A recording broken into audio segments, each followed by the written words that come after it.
Alors voilà, je suis en train de charger mes batteries LiPo. Donc je les ai mis en parallèle, ils sont tous reliés ici. Et chacune se charge en parallèle, donc c'est des 22 volts. Et pour accélérer la charge, j'ai branché, comme vous pouvez voir, deux plombs en 24 volts. Ça passe par le watt up qui est là, et on voit que les plombs se déchargent à 4 ampères. Alors je vais le dire en 3 fils. Et donc ça arrive ici, le noir et le rouge qui part directement à la batterie plomb et au watt up.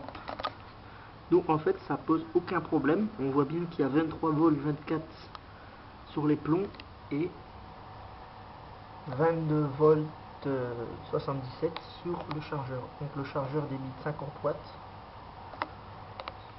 et le batterie plomb débite 92 watts. Donc elle débitait un petit peu plus au début, environ 180, mais comme il s'équilibre, ça charge plus vite. En fait c'est fait pour, comme mon chargeur débite que 50 watts, et bien avec cette technique on permet d'utiliser, c'est comme si j'avais 4 chargeurs en fait.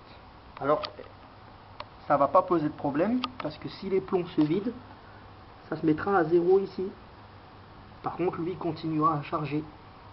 Donc évidemment, comme les plombs ne dépasseront jamais les 25 volts, que les LiPo font aussi 25 volts, ça ne posera aucun problème. De toute façon, les plombs seront vidés avant que les LiPo soient chargés. Donc voilà.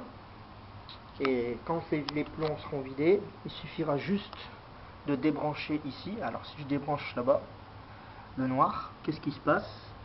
On voit, là c'est la tension des plombs, et là, si je décharge, c'est la tension des LiPo de 22,70, et sur le chargeur,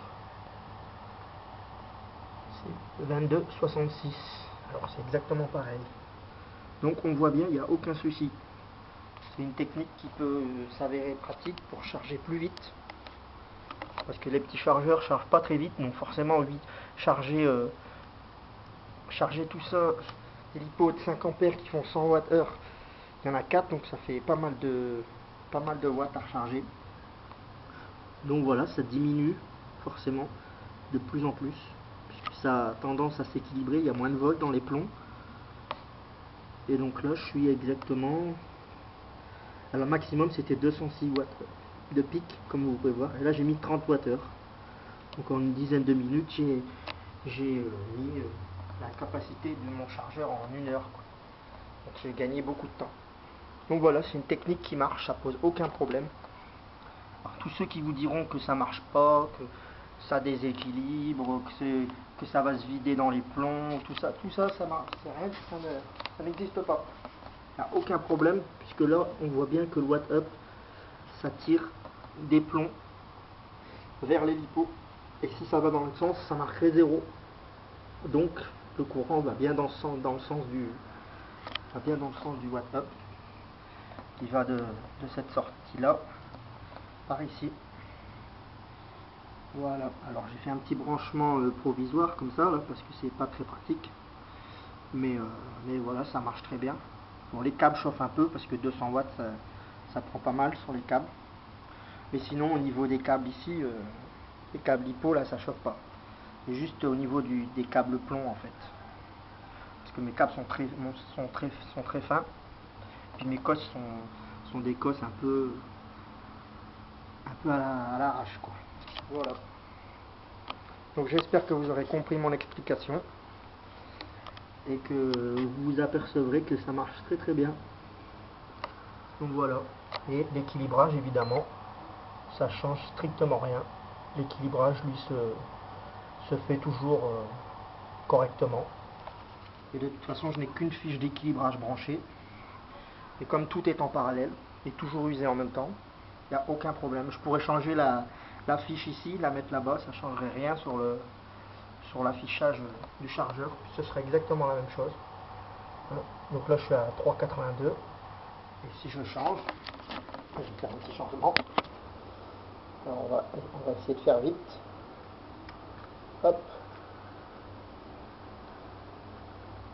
Voilà, j'ai changé la fiche d'équilibrage. Donc maintenant, celle-là est pareil. Et là, je regarde. Et bien, c'est toujours pareil, ça change rien. Donc en fait, il n'est pas nécessaire de mettre les 4 fiches d'équilibrage, puisque de toute façon, l'équilibrage total se fait sur la totalité des packs, et les packs sont jamais vidés séparément. Donc voilà, ça diminue encore un petit peu là au niveau du plomb. Ça va bientôt se stabiliser. Forcément, quand les deux seront stabilisés, il n'y a plus qu'un demi-volt de différence à 23,29. Et là, je suis à 22,74. Donc quand les deux seront de plus en plus proches, le watt ici sera de plus en plus faible jusqu'à atteindre 0. Donc ensuite, quand il sera à 0, ben, j'enlèverai les plombs, parce que sinon ils vont commencer à se charger avec le chargeur. Et là, je perdrai forcément du temps, puisque ça reviendrait remettre du courant là-dedans. Donc là, c'est juste pour donner un coup de boost en fait. Et puis, une fois que le coup de boost est arrivé à 0, eh bien j'enlève les plombs et je continue à charger mes 4 litres. Parce que sinon, je vais en charger 6 et forcément, ça sera beaucoup plus long. Donc voilà. Bon, j'espère que c'est compréhensible.